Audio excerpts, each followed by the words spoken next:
त्यातच उज्ज्वल निकम यांना सरकारी वकील म्हणून मस्साजोगच्या प्रकरणामध्ये नियुक्त करण्यात आले आणि यावरून आता प्रतिक्रिया उमटताना दिसतायत।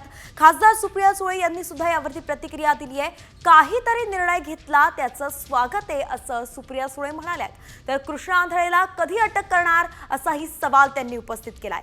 कृष्णा आंधळे सापडत नाही यावरती विश्वासच बसत नाही असंही सुळे म्हणाल्यात। तर पारदर्शकपणे चौकशी करावी अशी एक मागणीही सुळेंनी केली आहे।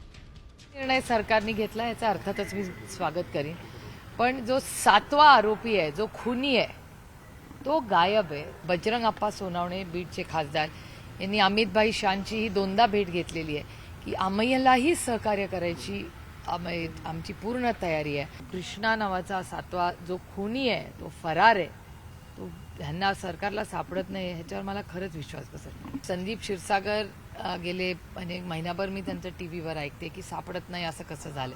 त्यामुळे ह्याची पारदर्शकपणे याची इन्क्वायरी झाली पाहिजे।